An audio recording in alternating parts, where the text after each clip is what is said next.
მოგესალმებით ესპანეთის ყველაზე მაღალი წერტილიდან ვულკან ტეიდედან.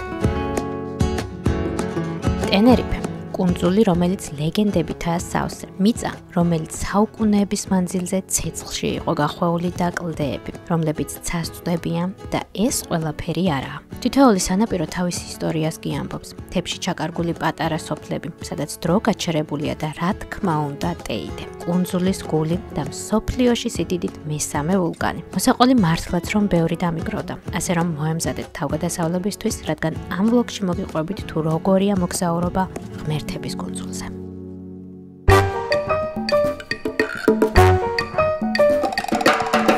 ტენერიფე, ესპანეთის კანარის კუნძულების ნაწილი ატლანტის ოკეანეში მდებარეობს, აფრიკის სანაპიროდან სულ რაღაც 300 კილომეტრში. მისი ფართობი დაახლოებით 2000 კვადრატული კილომეტრია, რაც მას ყველაზე დიდ კუნძულად აქცევს კანარის არქიპელაგში. ეს არის მარადიული გაზაფხულის ადგილი, სადაც ზამთარშიც კი +20 გრადუსია.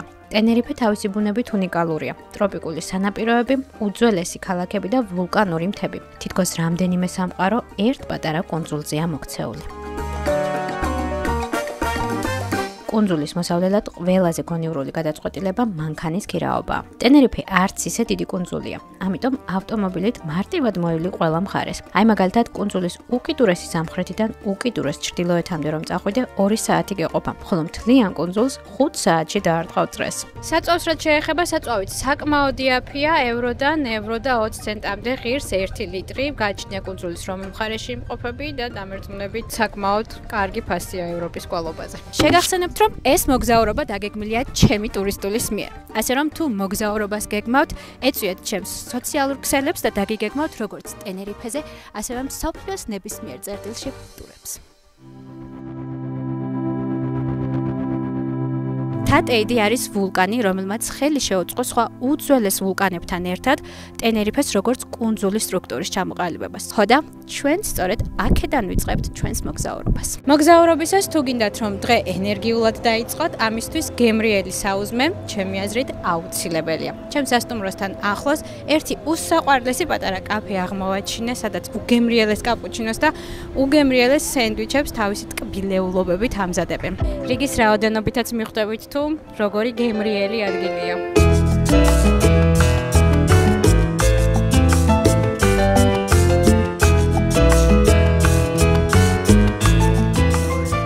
ესეც ჩვენი საუზმე, 2 კაპუჩინო, 2 სენდვიჩი, პიცა ელენესთვის, კრუასანები. ეს ყველაფერი დაჯდათ 15 евро.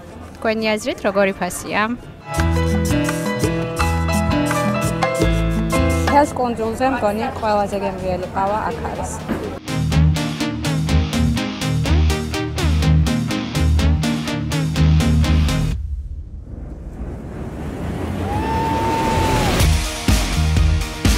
ახლა მოვედით ეიდეს ერთ-ერთ გადმოსახედთან, მინდა გითხრათ რომ კუნძულზე ასეთი რამდენიმეა. სიმართლე გითხრათ, ეს ადგილი არ მქონდა მონიშნული. ჩვენმა ჰოსტმა გვირჩია, იგი გიდია და დარწმუნებული ვარ, სულს ნამდვილად არ მირჩევდა. ფეხით ცოტა არის სასიარულო, აი ასეთი ულამაზესი ბილიკი მიუყვება გადმოსახედს. ეიდესკენ მიმავალ გზაზე ერთ-ერთი ყველაზე შთამბეჭდავი გაჩერებაა სამარას გადმოსახედი. ეს ადგილი დაახლოებით 2000 მეტრ სიმაღლეზე მდებარეობს და გთავაზობს საოცარ ხეთს ვულკანურ ლანდშაფტზე. აქედან ჩანს როგორც ტეიდეს მწვერვალი, ისე მეზობელი ვულკანები, პიკო ვიეხო და ჩინიერო, სადაც 1909 წელს ტენერიფეზე ბოლო ამოფრქვევა მოხდა. სამარა ერთჯერადი ამოფრქვევით შექმნილი ვულკანია. მისი ბილიკი ერთ-ერთი ყველაზე მარტივი და შთამბეჭდავი მარშრუტია მთელს ეროვნულ პარკში. ბილიკი გადის ძველი კრატერების კიდეებით, გამხმარ ლავის მდინარეებს შორის და ისეთ შთაბეჭდილებას ტოვებს, თითქოს პირდაპირ ვულკანის გულში გადიხარ. ახლა კი ვნახოთ როგორ გამოიყურება აქაურობა ზემოდან.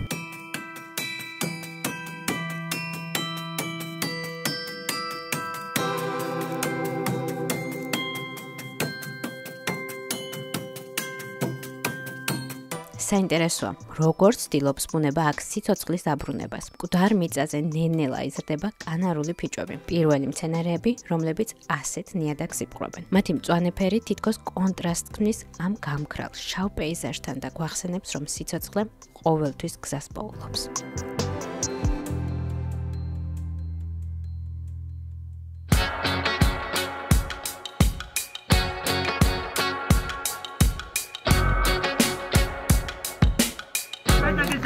ახლა კი ყველაზე სახალისო ფოტოსესიის დრო დადგა, აქ მანქანები საკმაოდ ხშირად დადიან ხოლმე და უნდა მოვასწროთ გადაღება. მგონი კარგად ვიხალისებთ.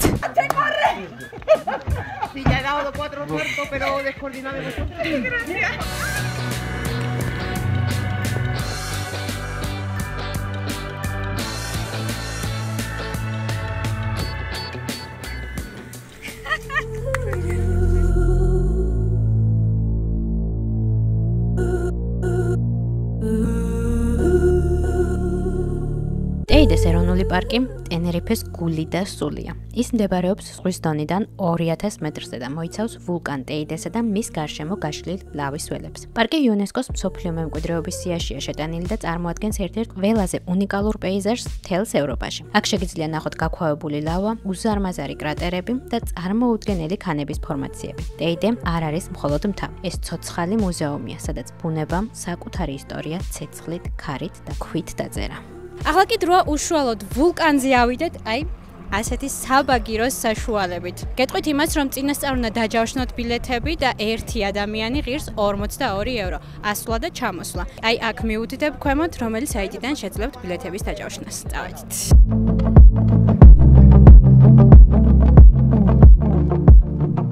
ზემოთასვლა სულ სხვა შეგრძნებაა. რაც უფრო უახლოვდები მწვერვალს, წნევა იცვლება, ყურებიც გიგუბდება და შესაძლოა თაბრუსხვევაც იგრძნო. და ხო, ზემოთ ტემპერატურაც იკლებს. სიმართლე გითხრათ, უფრო მეტ სიცივეს ველოდი, მომენტებში ცოტა ქარი რომ უბერავს, სუსხია, მაგრამ ისე ძალიანაც არცივა, როგორც მეგონა.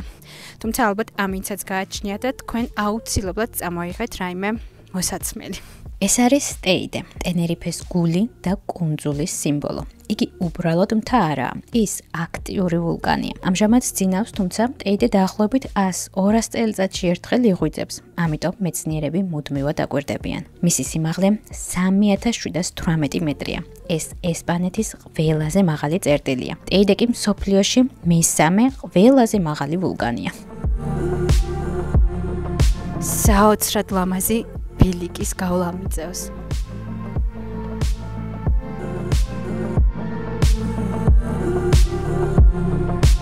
ტეიდეს ფორმირება დაიწყო დაახლოებით 170,000 წლის წინ და მისი ფორმა მრავალჯერადი ლავის ამოფრქვევებით წარმოიქმნა. ბოლო 20,000 წლის განმავლობაში უმეტესი ამოფრქვევა მოხდა მთის ძირებში, რადგან ასეთი მაღალი მწვერვალიდან ლავის ამოფრქვევა რთულია. ასევე საინტერესოა, რომ ევროპული ექსპანსიის ეპოქაში ტეიდეს მთას ატლანტის ოკეანეში სამხრეთისკენ მიმავალი ესპანელი, პორტუგალიელი და ბრიტანელი მეზღვაურები ნავიგაციურ შუქურად იყენებდნენ.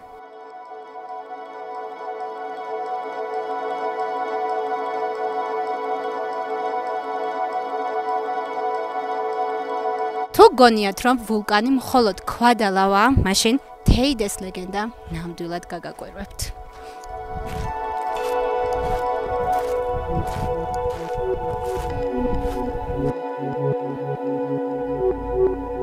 რა მოხდებოდა თუ მზე რამდენიმე დღით უბრალოდ გაქრებოდა ციდან?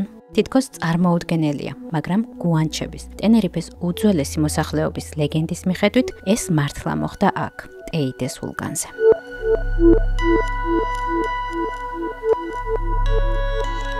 ლეგენდის თანახმად, ტეიდეს სიღრმეში ბოროტი სული, გუაიოტა ცხოვრობდა. ერთ დღეს მან ყველაზე დიდი დანაშაული ჩაიდინა. სიცოცხლის წყარო მზე მოიტაცა და ვულკანის გულში დაატყვევა. კუნძული სიბნელე მოიცვა.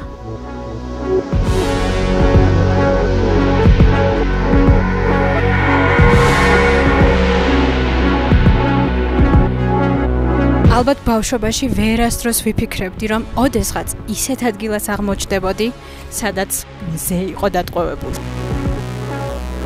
გუანჩებმა ცის უზენაეს ღმერთს აჩამანს თხოვეს დახმარება. საბოლოოდ აჩამანმა დაამარცხა გუაიოტა, მზე გაათავისუფლა და დემონი ვულკანის ქვეშ სამუდამოდ დაამწყვდია.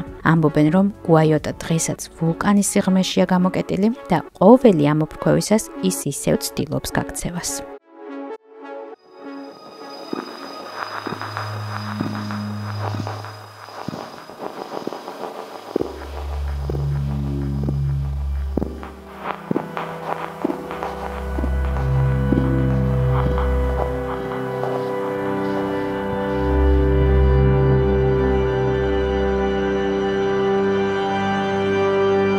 ესეც NASA-ს სათამაშო მოედანი. დიახ, აქ ასტრონავტები ვარჯიშობენ ხოლმე, რადგან ვულკანის მიმდებარედ ტერიტორია ძალიან გავს მთვარისა და მარსის ზედაპირს.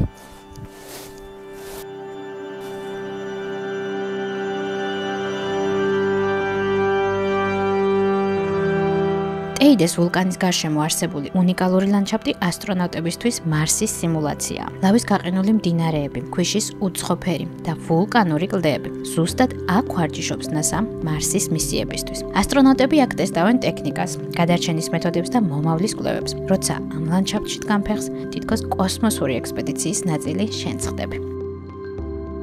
ხო, მართლა ჩემი რჩევა იქნება, თუ ცოტა მაინც შეში გაქვთ ხვლიკების და მსგავსი პატარა საყვარელი არსებების, ჩაიცვით დახურული ფეხსაცმელი, რადგან აქ ძალიან ბევრი დარბიან.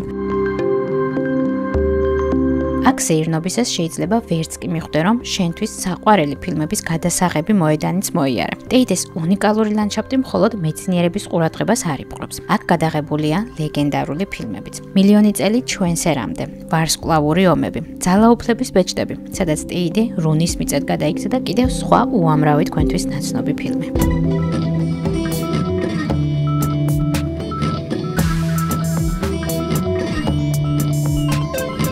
ახლა კი მოვედით ტეიდეს ერთ-ერთ ყველაზე ლამაზ გადმოსახედთან, მირადორ ლა ტარტა, ასე ქვია ამ ადგილს და აქედან ჩვენი ვულკანის ერთ-ერთი ულამაზესი ხედი იშლება. საკმაოდ უცხო სანახავია. მთები ნახეთ, როგორ ლეიერებად ჩანს.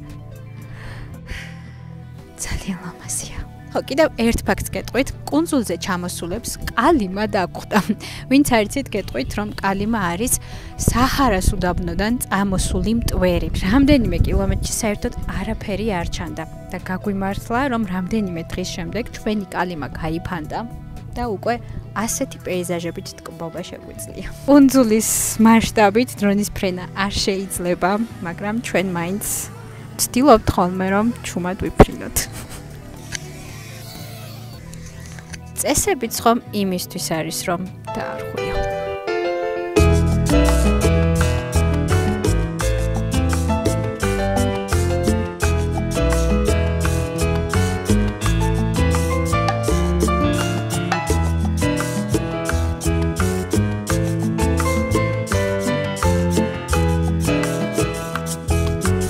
ტენერიფეზე უამრავი ლამაზი სანაპიროა. ესეც ერთ-ერთი მათგანია. იგი სრულიად ვულკანური ლავისგან არის წარმოქმნილი და წარმოგიდგენიათ, მისი სიგრძე სულ რაღაც 50 მეტრია. თუმცა იგი მსოფლიოში ერთ-ერთ ულამაზეს სანაპიროდ ითვლება.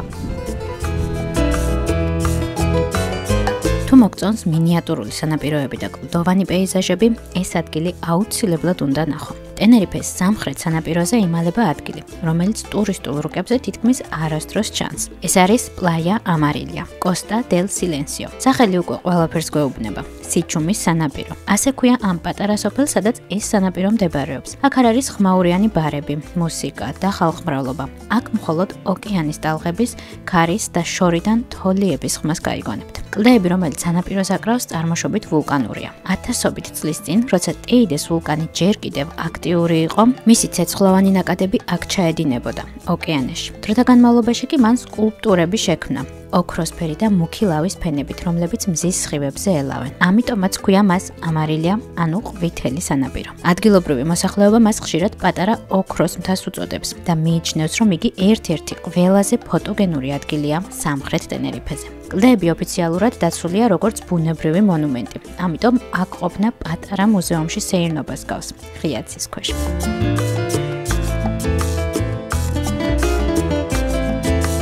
აქ წყალი განსაკუთრებით გამჭვირვალეა, ამიტომ აქაურობა იდეალურია სნორკელინგისთვის, მით უმეტეს, რომ აქ ძალიან მდიდარი წყალქვეშა სამყაროა. ამასობაში ვულკანურ კლდეებზე პატარა არსებები შევნიშნე. ლიმპეტები. ისინი ძლიერად ეკვრიან კლდეებს, რომ ტალღებს გაუძლონ და ცხოვრობენ ერთმანეთის გვერდით, პატარა ოჯახებად. ხშირად ადგილობრივები მოდიან აქ დილით იოგისთვის, ან საღამოს ღვინის ჭიქით, ან წიგნით ხელში, ან საპიკნიკედ, ზის ჩასვლის საყურებლად. მოკლედ, ჩემი პირადი რჩევა და თხოვნა იქნება, რომ თუ ოდესმე ტენერიფეზე მოხვდები, დარწმუნდი, რომ აქაურობა არ გამოგრჩება.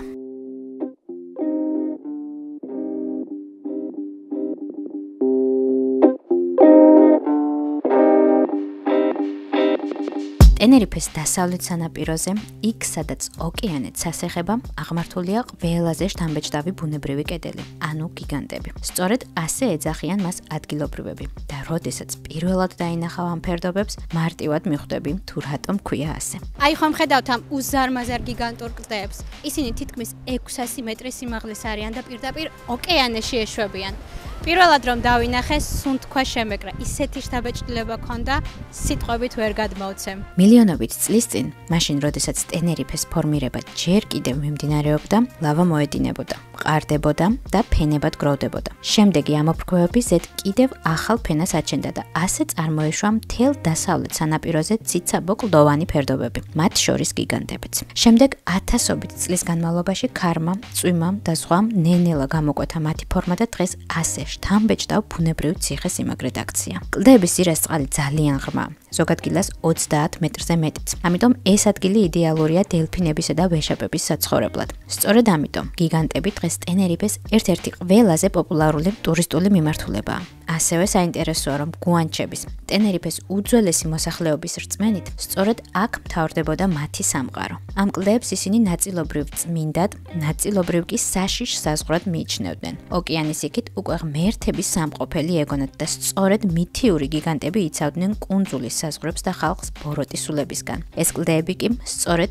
ის გაქვავებული გიგანტები არიან.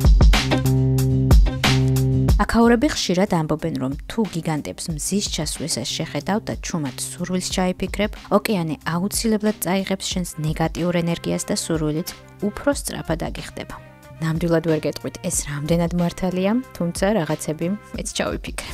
გიგანტები არის ადგილი, სადაც გრძნობ რამდენად პატარა ხარ ბუნებასთან შედარებით. დღეს კი, როდესაც მის სანაპიროზე მისეირნობ, თითქოს ისევ გრძნობ იმ ძველ ენერგიას, ადგილს, სადაც ბუნება, მითები და ოკეანე ერთ დიდ ისტორიად ერთიანდებიან.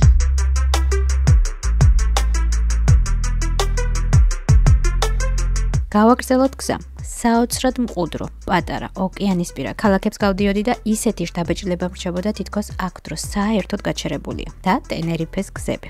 ეს უკვე ცალკე თავგადასავალია და მოსაყოლად ნამდვილად ღირს. ზოგადად ტენერიფე ულამაზესი გზებით გამოირჩევა. ბევრ გამყოფილ ვარ და ასეთი ლამაზი გზა ჯერ არსად არ შემხვედრია. ვიწრო, მიხვეულ-მოხვეული, ზოგჯერ ისეთი მოსახვევებით, რომ გონია თვითონ კლდესული გარშემო. ორი მანქანა ვერ ეტევა და ერთმანეთს უნდა დაუთმოთ. რუკაზე ნახეთ, როგორი უღელტეხილის გავლა გვიწევს. აქ საჭესთან ყოფნა უფრო სპორტია, ვიდრე მგზავრობა. ძალიან მაღლა ადიხარ და ასევე წნევის ცვლილებასაც საკმაოდ გრძნობ და იმდენად დახვეული გზა შეიძლება თავბრუდ აგეხვეთ, მაგრამ სილამაზე ნახეთ რა. პატარა სოფელ მასკასკენ მიმავალი გზა, სადაც ახლა მივდივარ, ტენერიფეზე ერთ-ერთ ყველაზე საშიშ გზად ითვლება. საინტერესოა, რომ ეს გზა მასკასკენ ჯერ კიდევ მე-20 საუკუნის შუა პერიოდში ხელითაა გამოკვეთილი კლდეებში. სპეციალური ტექნიკა აქ ფიზიკურად ვერ ამოვიდოდა. ადგილობრივები ხშირად ამბობენ, რომ ეს იყო ყველაზე რთული სამშენებლო პროექტი მთელს კუნძულზე. ზოგი ამბობს, ვინც ერთხელ გაიარა აქ, აღარასდროს ივიწყებს, არც ხედებს და არც ნერვიულობის დონესო. ნამდვილად არ მიგვირს რატომ. ასეთი დაძაბული არსად არასდროს ყოფილვარ, მაგრამ როცა ბოლოს ხედავ ოკეანეს ზემოდან, ნისლში ჩაფლულ მთებს და ამ პატარა სოფელს, ხვდები, რომ თითოეული მოსახვევი ნამდვილად ღირდა.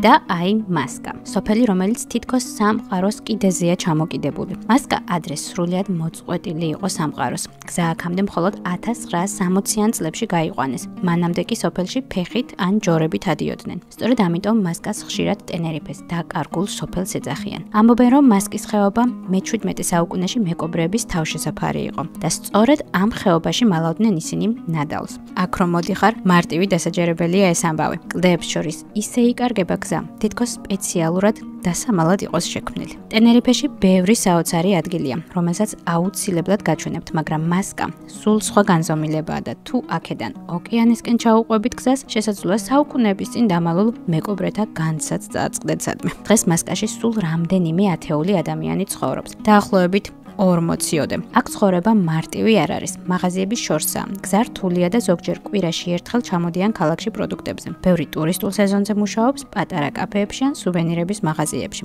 მაგრამ ვინც აქ რჩება, ამბობს, რომ ეს სიჩუმე და კლდეებს შორის ცხოვრება ყველაზე მეტად უყვართ.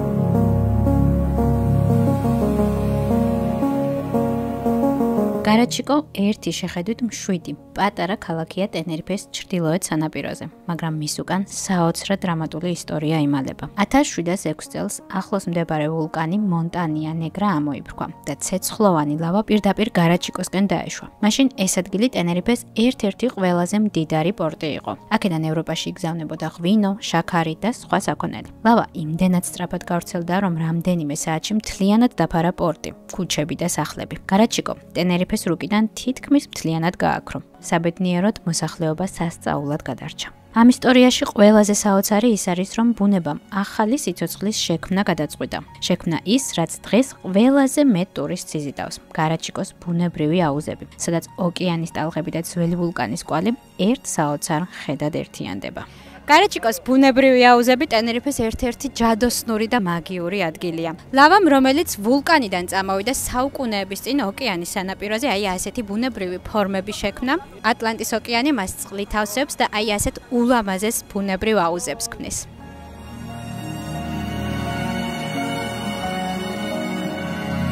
დღეს, როცა ამ აუზებში ბანაობ, ზუსტად იმ ადგილას ხარ, სადაც ოდესღაც ქალაქის პორტი იყო. ოკეანის ქვეშ კი კვლავ იმალება მისი ძველი ნანგრევები. მოკლედ, ეს ადგილი, როგორც ფენიქსი, ლავიდან ხელახლა დაიბადა.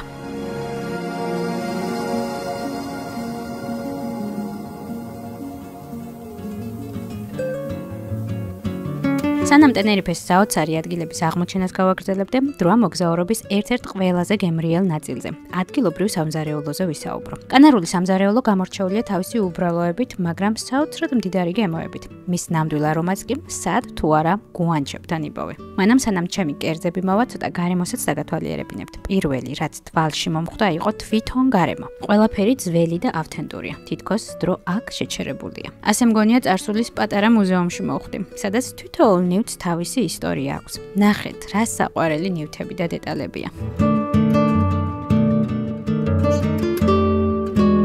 მოაქვს უკვე რაღაცები და ვეღარ ვითმენ. ახლა ხაც მოგვიტანეს და სურნელი აქვს საოცარი, წიწაკებია. იმედია მწარე არ არის. გავიგე. არ არის მწარე. ან ჯერ არ შემხვედრია მწარე ნაწილი. უფრო მწარედ და საშიშად გამოიყურება. შემწვარი წიწაკა კანარული სამზარეულოს განუყოფელი ნაწილია. მას გარნირად იყენებენ და თითქმის ყველაფერს ატანენ. სუბუქად წვავენ ზეითუნის ზეთში და ძმრით და ზღვის მარილით აზავებენ. ეს კი შემწვარი თხის ყველია. ჯემთან ერთად პირველი, რაც უნდა დააგემონოთ კანარული სამზარეულოდან. კანარელებისთვის თხის ყველი საუკუნეების განმავლობაში მთავარი საკვები პროდუქტი იყო. განსაკუთრებით კი მთიან რეგიონებში, სადაც სხვა პირუტყვი იშვიათად ყავდათ. უგრის ჯემი და თხის მობრაწული ყველი. ძალიან გემრიელიაო, ასე გავიგეთ. ნახეთ. რატომღაც ველოდი რომ ყველი იქნებოდა მლაშე, მაგრამ დაახლოებით რომ აგიხსნათ, სულგუნის გემოები აქვს, უმარილოა, მაგრამ ძალიან გემრიელია. ეს გოგრის ჯემი საოცრება.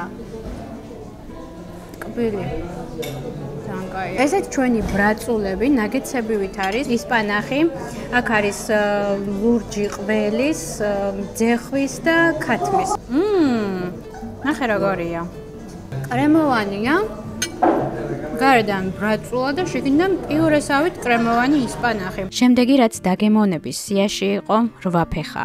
მოხარშული რვაფეხა კანარულად მომზადებულ კარტოფილებთან, მწარე წიწაკასთან, ზეითუნის ზეთთან და ძმართან ერთად მომიტანეს. ძალიან ლამაზია ეს, როგორ უნდა შეჭამო. სიმართლე გითხრათ, ზეთი და ძმარი დიდად არ მიყვარს. ამიტომ მათ გარეშე მხოლოდ რვაფეხა დავაგემონე თავდაპირველად და მინდა გითხრათ, რომ არაფრის გემო არ ქონდა. თქვენ ჩემსავით გოიმივით არ მოიგძეთ და სადაც წახვალთ იქაური ქუდი აუცილებლად დაიფარეთ. ახლა კი გაჩვენებთ მასტერკლასს თუ როგორ უნდა მიირთვათ რვაფეხა კანარულად. ტენერიფეზე მას ჩვეულებრივად ამზადებენ ზეთის, ძმრის და წიწაკის სოუსში. ეს კერძი იმ დროიდან მოდის, როცა მეთევზეები პირდაპირ ბადიდან ამოღებულ რვაფეხას იქვე, სანაპიროზე ამზადებდნენ. მარტივად, სწრაფად და გემრიელად.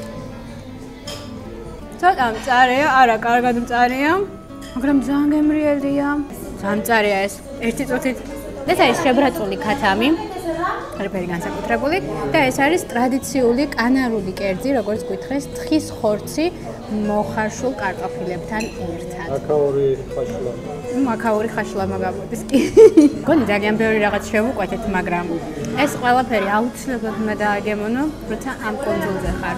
ასე რომ არა უშავს ავიდეთ.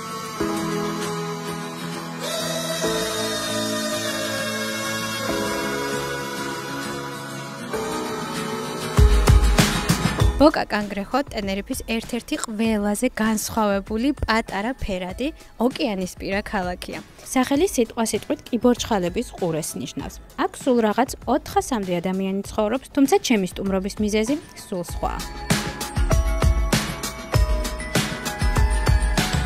აქაურობას ხშირად გულების სოფლადაც მოიხსენიებენ. ყველაფერი კი ადგილობრივმა 73 წლის რაფამ დაიწყო, რომელმაც გადაწყვიტა თავისი უბანი გულებით მოეხატა. მას მეზობლებმაც მიბაძეს, ერთ გულს მეორე მოყვა და მალე მთლიანი სოფელი სიყვარულის ქალაქად გადაიქცა. მე სწორედ ამ ადგილის აღმოსაჩენად მოვედი, ბევრი ვიარე თუ ცოტა ვიარე, ის ვერ ვიპოვე, რასაც ვეძებდი. აღმოჩნდა, რომ 2 წლის უკან ეს კედლები გადაუღებავთ. სამწუხაროდ ვანდალიზმის ფაქტის დაფიქსირების შემდეგ გულნატკენმა რაფამ ბილიკები ნაცრისფრად, კედლები კი თეთრად გადაღება. სამწუხაროა, რადგან ძალიან ბევრი კილომეტრი გამოვიარე ამ ადგილის სანახავად, მაგრამ ხანდახან ასეც ხდება ხოლმე. არაუშავს საბოლოო ჯამში გული ნამდვილად არ დამწყვეტია, რადგან ოკეანისპირას უზარმაზარი ტალღების ფონზე ფერადი ქალაქი მართლაც ჯადოსნური სანახავი აღმოჩნდა.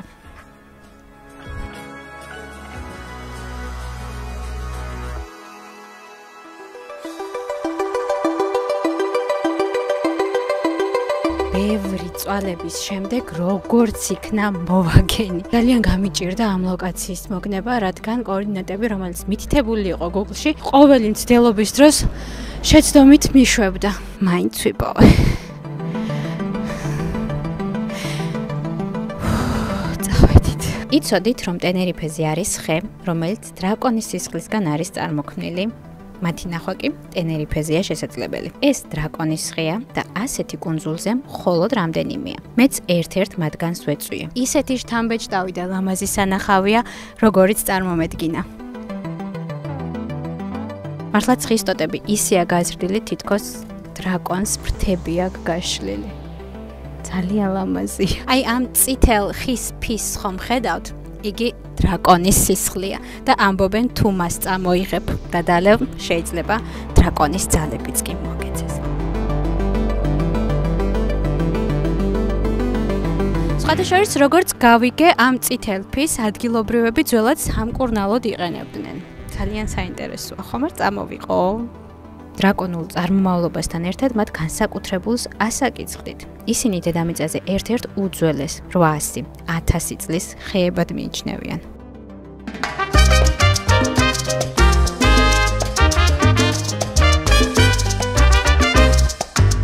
ტენერიფე თავისი ბუნებრივი აუზებით ნამდვილად გვანებიურებს. მეც ერთ-ერთ მათგანს ვეწვიე და ვნახოთ თუ როგორი გამოცდილება იქნება.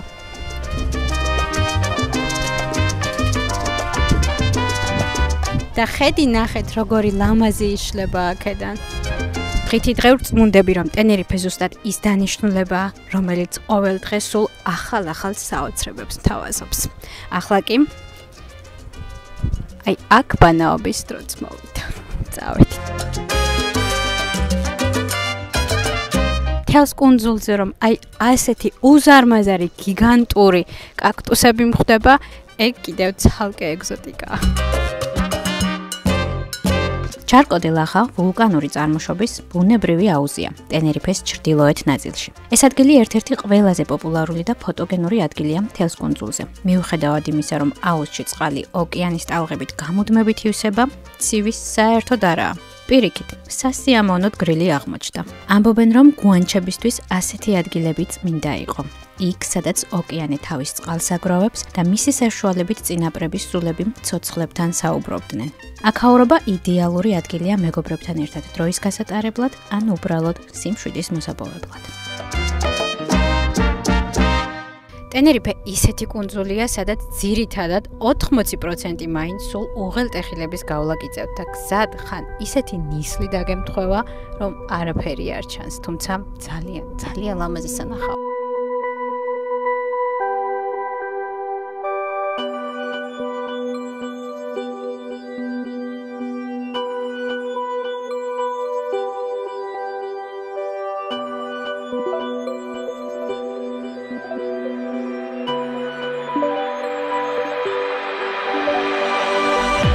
ტენერიფეს მაღალმთიან სოფლებში და ქალაქებში მგზავრობაც კი თავისებური თავგადასავალია. ერთ წუთს თუ ოკეანის სანაპიროზე იყავი, ამ კუნძულის გზები უცებ ღრუბლებს ზემოთ აგიყვანს და ისეთ გარემოში გატარებს თავი რომელიმე მისტიკურ ფილმში გეგონება.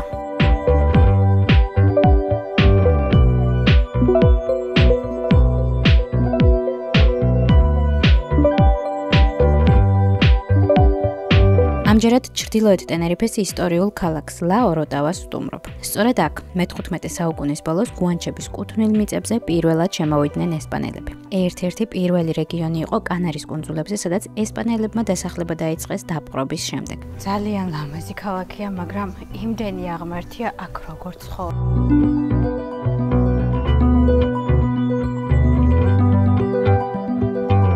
ახლა ვიმყოფები ლა-ოროტავაში ერთ-ერთ ყველაზე ცნობილ და სიმბოლურ ეკლესიასთან, ღვთისმშობლის ტაძართან. მინდა გითხრათ, რომ იგი მე-17 საუკუნეში ვულკანმა სრულიად დაანგრია და ხელახლა ააშენეს და ყველაზე საინტერესო ის არის, რომ ტაძრის კედლები სრულიად ვულკანური ქვით არის აშენებული.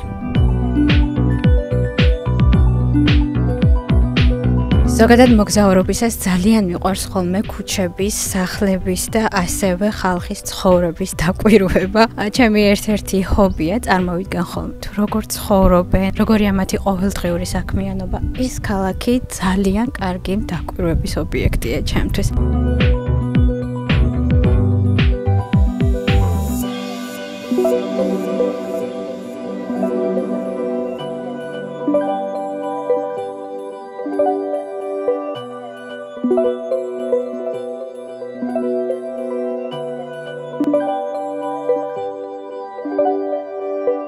სოფლის მეურნეობა ყოველთვის მნიშვნელოვანი იყო ამ მხარისთვის, განსაკუთრებით ბანანი, თამბაქო და ღვინო. დღესაც კი ქალაქს ღვინის რეგიონის განსაკუთრებული სტატუსი აქვს. ვიწრო ქუჩები, ქვის სახლები და ძველი ხის აივნები საუკუნეების ისტორიას გიყვებიან. აქ სეირნობა თითქოს დროში მოგზაურობაა.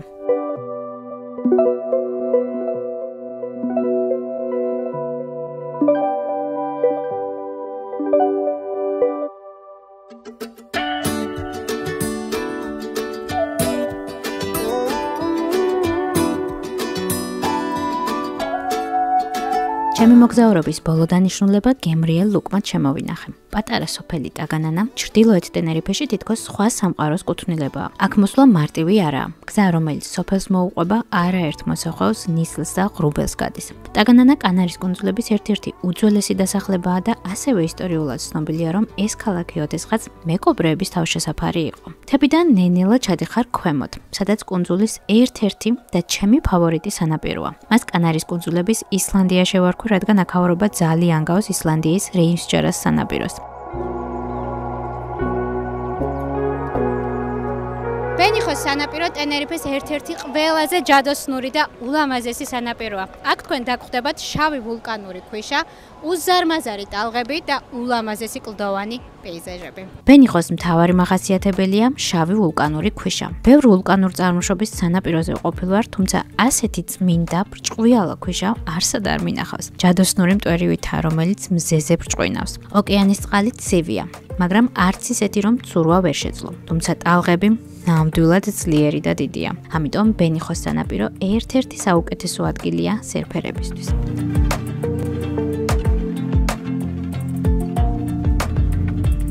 და ულამაზესი კლდოვანი პეიზაჟები. ის, რაც ბენიხოს განსაკუთრებულ ხიბლს აძლევს და რის გამოც აქაურობა ხშირად კუნძულის ყველაზე დრამატულ სანაპიროდ მოიხსენიება. მიუხედავად იმისა, რომ აქ ინფრასტრუქტურა მინიმალურია, არც მზის ქოლგებია, არც ლაუნჯები, სწორედ ესაა ბენიხოს ხიბლიც. ბუნება თავის პირვანდელ ფორმაში. ჩემი ტენერიფეში მოგზაურობა ამით დასასრულს მიუახლოვდა. იმედია მოგეწონათ ეს ვლოგი, თუ დაალაიქებთ და გამომიწერთ, მაშინ ძალიან დამეხმარებთ. ასევე თუ მეგობრებსაც გაუზიარებთ, თლად უკეთესი. ხო, ასევე შეგახსენებთ, ეს მოგზაურობა დაგეგმილია ჩემი ტურისტულის მიერ, ასე რომ თუ თქვენ გსურთ მსგავსი ჯადოსნური თავგადასავლები, მაშინ მომწერეთ სოციალურ ქსელებში და დაგიგეგმავთ თქვენთვის სასურველ მოგზაურობას მსოფლიოს ნებისმიერ წერტილში. და ბოლოს, დიდხანს არ დაგემშვიდობებით, რადგან ახალი მოგზაურობის დაგეგმა უკვე დაწყებული მაქვს. ასე რომ შევხვდებით მალე. Adiós, amigos!